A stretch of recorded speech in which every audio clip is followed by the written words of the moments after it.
I ranked every single NASCAR driver to ever run a race in the Cup Series. This list turned out to include over 3,000 drivers with some big surprises. So here's how I did it, what the results were, and what we can take away from these rankings.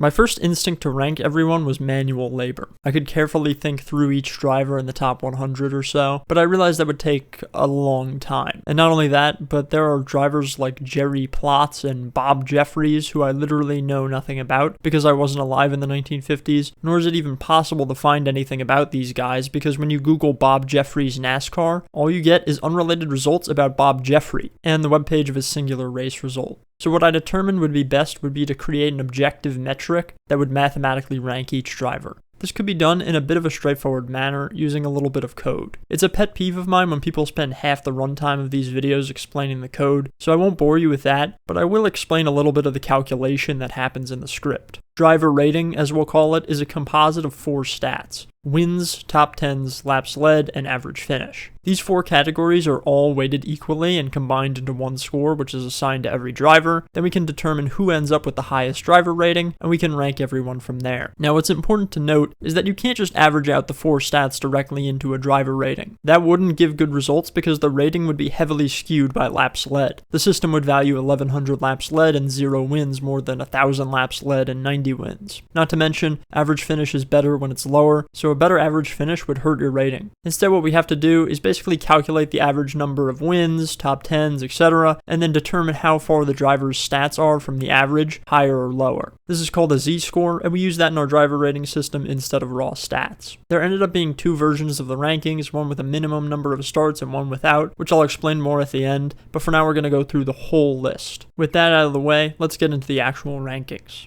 Here are the 10 worst NASCAR drivers of all time. On the far right, you have driver rating. The worst driver has 0, the best has 100. Everyone in the bottom 10 has a driver rating below 3. Then from right to left, we have laps led, average finish, top 10s, and wins. Obviously down here in the basement, none of those stats are relevant besides average finish. The first thing you might notice is that everyone's average finish is above 60. This is something that I didn't even realize was possible while making the rankings, but apparently, before the modern era, it was quite common to have an insane amount of entries in a race. Our worst driver ever, Lee Connell, holds a special level of poverty in the world of average finish, one that I can safely say will never be beaten, ever. You see, Connell's one and only race was the 1951 Southern 500. This race was particularly special because it just so happened to be the race with the most cars ever. In total, the race was started by 82 drivers. Lee Connell rocked up with his very own car, and despite starting way up the order in 42nd, he crashed out after 58 laps and DNF'd. That left him in 80th place, and being his only ever NASCAR race, he made history with the worst ever average finish that will never be beaten.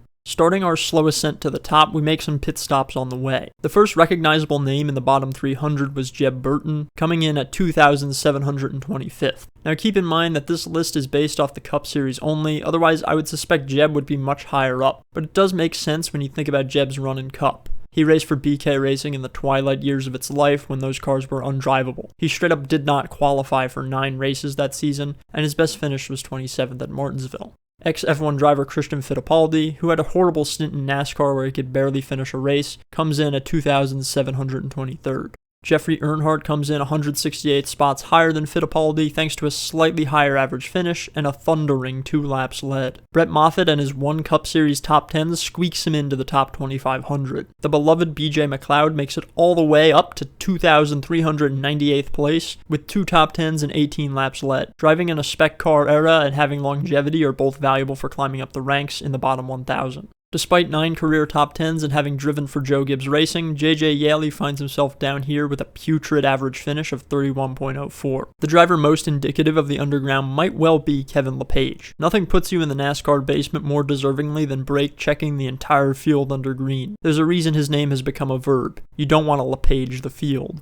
The lowest driver on the list with a win, Mark Donohue, as I covered in my previous video, also raced in F1. But in 6 Cup races, he would only finish 2, dragging his average finish down to 27, even though he won at Riverside in 1973. Rounding out the basement tier for notable drivers is Reed Sorensen in position 2024. He's the only driver outside the top 2,000 with triple-digit laps led and double-digit top 10s. It's a little surprising given that he's this low, but despite some decent runs in the late 2000s with Chip Ganassi, even during those seasons he ended up with a bad average finish, and the problem was only exacerbated by him running in back markers in the 2010s, with an average finish comfortably in the 30s and even in the 40s in 2013. It's honestly a miracle that he even qualified for many of these races with how close his cars were to implosion at any instant. Kicking off the 1000s, Casey Atwood comes in at 1,989th. He had a better run in the Busch Series, where he scored 2 wins and 30 top 10s from 1998 to 2005. But full-time in Cup in 2001 and 2002, he struggled dearly while his teammate Bill Elliott was winning races. The next winner on this list is Tommy Thompson, who ran 22 races in the 50s but only finished 7 of them. Those 7 finishes included 4 top 10s and a win at Michigan State Fairgrounds, a 1-mile dirt track. This next group of drivers can only be described with one word: mid. Coming in at the America position is Scott Riggs, father of Lane, who ran over 200 Cup races and scored 16 top 10s. His 28th average finish drags him down just below the middle of the pack. Mike Wallace, in almost 200 races from 1991 to 2015, scored only 14 top 10s and had an average finish of 26.8. Corey LaJoie, in almost 300 races, has scored only 11 top 10s. I honestly would have expected him to be lower, but 178 laps led and an average finish of 25.7 bring him up firmly into the mid-tier. The perfect entry into the mid-tier, Danica Patrick ranks out to 1,615. Now, the reality is, given the cars she drove in throughout her career, she probably should be lower on this list. So I think this one speaks to one of the flaws with my methodology, being that it doesn't factor in equipment. But I can't think of any way to do that other than manually, so let's keep going for now and keep that in mind. We'll get to some fixes later in the video. One spot above Danica is Sam Hornish Jr., who in 24 less races and poorer cars scored more top 10s and laps led than her. There definitely should be a bigger gap between these two. The first driver on the list with 200 laps led and 20 plus top 10s, Todd Bodine almost perfectly marks the middle point of the ranking. While he was very talented in the Busch Series, winning 15 races, he never really got a good car in the Cup Series, and since this list is based off of accomplishments and not what if, he fits nicely in the middle. 25 spots above Bodine is Harrison Burton, who, despite having a poor average finish of 25.35, is ranked above average due to his win at Daytona in 2024. Ron Keselowski, uncle of Brad, held his weight in the early 70s despite many DNFs, and 11 top 10s in 68 races certainly makes him deserving of at least the mid-tier. Ty Dillon is 10 spots above Ron, which shows the importance of longevity for this list. With a 13-year Cup career and 300 races, Ty was able to squeeze out enough top 10s and laps led to reach above average, and actually has a better average finish than expected, at 23.34. Just above him is Jeff Green, another driver whose longevity helped out his ranking. But despite driving some better cars in his career, Green's average finish is dragged down by some years driving for backmarkers, which prevents him moving out of the mid-tier. Kenny Irwin Jr. breaks us out of the mid-category into the solidly above average group. He ran for Yates Racing in 1998 and 99 and fared pretty well, scoring 3 poles, 3 top 5s, and 150 laps led in those 2 years. Unfortunately, a practice crash would take his life in 2000. Without it, he surely would have climbed further up the list. Dave Blaney, father of Ryan, is the perfect representation of longevity, and a big part of the reason why I decided not to make this ranking using entirely per-race stats. Blaney raced almost 500 races over the course of 17 seasons, and though he never quite ran in top equipment, he always just churned away and turned top 10s from 2000 to 2011. Butch Lindley is one of the most interesting stories on this list. In only 11 races, he led 200 laps and almost won at Martinsville in 1982. But 9 DNFs, mostly mechanical failures, dragged his average finish down to 21.7. Unfortunately, Butch suffered a crash that would leave him in a coma in 1985, and so we never got to see his full potential. But almost that one race at Martinsville alone has lifted him up over 1,600 other drivers. Regan Smith had a good combination of longevity, overperforming his cars, and an upset win in his career to bring him up this high on the list. We skip forward a bit now to get to Kenny Wallace, who beats out his brother Mike by over 500 spots. Though he ended his career with a rough average finish of 25.9, in part due to the backmarkers he drove in the 2000s, Kenny was absolutely a solid driver in the mid to late 90s, and perhaps had the talent to get even higher on the list had a few more things gone his way. Finally, we reach an active full-time driver in John Hunter Nemechek, who's just been solid, an average finish in the low 20s, over 100 laps led, and almost 20 top 10s. The first Daytona 500 champion on the list, Trevor Bayne, is 99 spots off the top 1,000, and it's very fitting that he's here because I do believe he's probably had the worst career of any Daytona 500 winner ever. I mean, he had some rough seasons at Roush during those dark years, but hey, that win makes it all worth it. Certainly an above-average career when you factor that in. Just outside the top 1,000 is Jerry Nadeau, who's carried up this list by his Atlanta win in 2000 and his 648 laps led. Some really rough years counterbalance the good ones though, which tanked his average finish into the 26s, preventing him from reaching that next level. We now enter a tier of drivers in the top 1,000 that are just straight up good, and we kick off with Todd Gilliland, who has a very solid low 20s average finish and 16 top 10s in his brief career. Cole Custer, despite a 22nd average finish and only 40 laps led, just sneaks into the good category thanks to a win and 15 top 10s. Mario Andretti is our second Daytona 500 champ on the list, which makes sense because although he did score that win in amazing fashion, the rest of his NASCAR career wasn't exactly great, as he only finished 3 other races out of the 14 he ran. Rick Wilson has some solid years in the late 80s driving for Morgan McClure during their come-up, but would leave the team before they became race winners behind Ernie Irvan. One of the craziest upset winners in recent memory, Justin Haley comes in at 877th, well earned for being able to carry Rick Ware Racing to top 10s in 2024. Jim Vandiver, driving his own cars, scored several top 10s in the 1970s and scored a third in the 1972 Daytona 500. Josh Berry's high volume of laps led and win at Las Vegas bring him up the list quite far despite a weak average finish due to a rough 2026 and 25 DNFs in his short career. Two-time winner and Daytona 500 champ Derek Cope is only held back by his terrible average finish, which is so low due to the abysmal backmarkers he began to drive part-time starting in 1999 and continuing for over 20 years. Matt DiBenedetto is 763rd and probably would have been at least 100 spots higher if he had hung on to the win at Bristol. David Rudiman and his 2 wins at Michael Waltrip Racing power him up the list, and he surely would be higher if he didn't race for backmarkers in 2012 and 2013. One spot above him is Rick Mast, who had some excellent consistency in the 90s, though weirdly enough he DNQ'd from so many races in 2001 that it probably saved his ranking on this list by not hurting his average finish, which is probably another flaw in my system.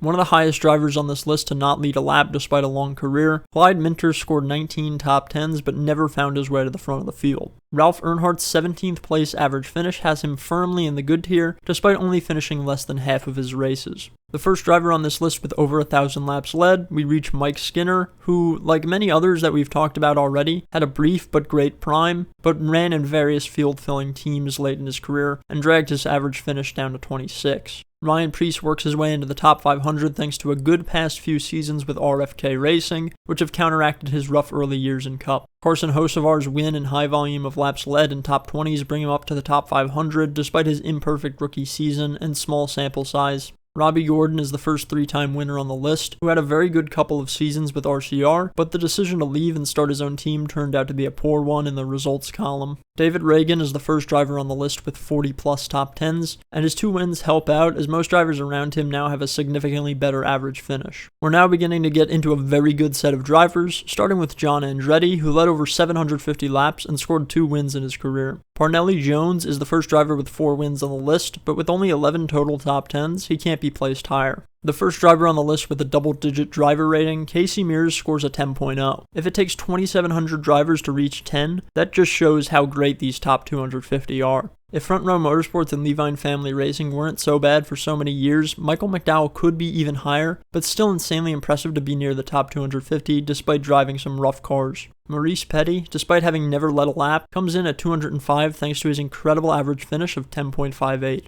Road course ringer Marcos Ambrose powers through a rough average finish in the 20s to land in the top 200. Austin Cindric's 3 wins land him a spot up here. Despite having double the wins of anyone in this area, Shane Van Gisbergen works out to 154th as he lacks top 10s. Walt Hansgen, despite only running 3 races, finds himself way up here thanks to an insane average finish of 4.0. Ricky Stenhouse Jr. being this far up the list was a bit surprising, but he does have 4 wins and almost 70 top 10s. Marvin Burke is the only driver in NASCAR history with an average finish of 1.0, having won Oakland in 1951 in his lone race. An insane stat that brings him up 2,900 spots. Racing legend AJ Foyt just misses the top 100, largely due to his low volume of races in his career. The first driver on the list with over 100 top 10s, JD McDuffie's incredibly long career of 653 races somehow almost ended with more top 10s than laps led. but the driver just above achieved that easily, as Buddy Arrington ran 560 races, scored 103 top 10s, and led a measly 14 laps during his 25-year career. It's difficult to understand how that's even possible. Daniel Suarez is the last driver outside the top 100, and we're starting to get to guys who have some pretty dang good stats. Towards the bottom of the top 100, we get a lot of guys with single-digit victories and about 100 top 10s. Chase Briscoe, Austin Dillon, Ward Burton, Eric Jones, and Michael Waltrip. But maybe more interesting is Neil Castles, the highest driver on the list without a win at 79th. In 500 races, he scored almost 200 top 10s and over 50 top 5s, but never even led 100 laps, an insane career that probably will never happen again. Towards the middle of the top 100 is where we start to reach double-digit winners. Tim Richmond is the first and 73rd, followed by guys like Tyler Reddick, Donnie Allison, William Byron, and Davey Allison. The highest driver on the list with single-digit wins is James Hilton, who took 2 checkered flags in his career, but with 300 top 10s and an average finish of 13.52, certainly earned his way up this far. As we enter into the top 50, we start to get guys around 20 wins like Casey Kane, Ryan Blaney, Ryan Newman, and Chase Elliott. At this point, everyone's got at least 4,000 laps led, and the driver rating is quickly improving up into the mid-20s. The upper 20 wins guys follow, with Carl Edwards in 34th and Dale Jr. in 32nd. Once we get past Junior Johnson in 23rd, everyone is a champion save for 2 drivers. We've got Truex in 20th, Lee Petty interestingly in 17th with the highest average finish of anyone in the top 100, a 7.6, Bill Elliott in 15th, Tony Stewart 14th, Mark Martin 13th, and Rusty Wallace and Denny Hamlin just outside the top 10. And finally, we reach the top 10, and we're still in the 40s in driver rating, which just shows how far ahead first place is. 10th is Kevin Harvick with the fewest laps led of the top 10. 9th is Kyle Busch, a legendary career no doubt, and if this included the other series, he certainly would be number 1. 8th is perhaps the first shock of the top 10, Jimmy Johnson. The formula does not account for championships, for better or for worse, and though Jimmy is still way up there in wins, he just doesn't have the top 10's average finish or laps led to fight for the top spot. I suspect that due to this, even if championships were weighted in, he still wouldn't really stand much of a chance. And the rough last 3 years of his career also certainly didn't help. 7th is Darrell Waltrip, who stands alone for 5th on the all-time wins list, but has the worst average finish of the top 10. 6th is Cale Yarborough, who just needed a little bit more consistency for a couple extra spots. 5th is Dale Earnhardt. With only 76 wins, it's a bit surprising he made it this far above Jimmy Johnson, but he led so many laps and was so consistent even when he wasn't winning that he reaches the top 5. 4th is David Pearson, who I'm surprised isn't higher. One of 2 drivers with triple-digit wins, Richard Petty famously said that Pearson was the best driver ever, which makes sense given that his average finish is the highest of anyone in the top 10, and in about half the races of Petty, Pearson roughly equaled his stats per race. But he's behind 2 modern-era drivers who just had a bit more time to accumulate stats. In 3rd is Bobby Allison. With the 3rd most laps led of all time, Allison had 2 separate primes in his career, spaced 10 years apart, and despite running 718 races, maintained an 11.5 average finish. In 2nd is Jeff Gordon, who has the most insane stats of anyone who started racing after the modern era began in 1972. 93 wins, 25,000 laps led, and almost 500 top 10s during a 23-year career in which he didn't miss a single race. Remarkable longevity and consistency, but his 57.0 driver rating still doesn't hold a candle to first place. And in 1st is the king himself, Richard Petty. Almost 50,000 laps led, that's double anyone else. Over 700 top 10s, that's almost double anyone else. And 200 wins, that's double everyone else. Richard Petty is literally the best of everyone else combined and doubled. That is how insanely dominant he was during his career, and that is why there are no driver ratings in the 60s, 70s, 80s, or 90s. It's just everyone else, and then him. So now, having gone through the list, I think we can discuss whether or not it was a good system. As I mentioned earlier, I think it could use something to account for the quality of the car, but also maybe the competition of the era or something like that. It might also be possible to not dock a driver's average finish if he DNFs with mechanical issues, because mechanical issues happened more the further back you go, which probably only harms the drivers from back in the day. I also decided to make a version with a minimum of 75 starts, which only contains 270 drivers, because probably over half the list is just one-off guys, and some of them were much higher than they perhaps should have been. For example, if you ran one race and finished 15th, like Willard Brooks did in 1951, you make it into the top 700, above guys like Matt DiBenedetto and Derek Cope. Maybe that's a good thing, but to me, it just doesn't seem quite right, so maybe there's some system that someone smarter than me can make to readjust these one-off guys. If not though, I think the rankings with the minimum starts are still helpful. Regardless, I think this was a fun experiment, and if you're interested in seeing the full list, I've attached it in my new Discord server, which you can join for free using the link in the description. I hope you all enjoyed. Thanks for watching, everyone.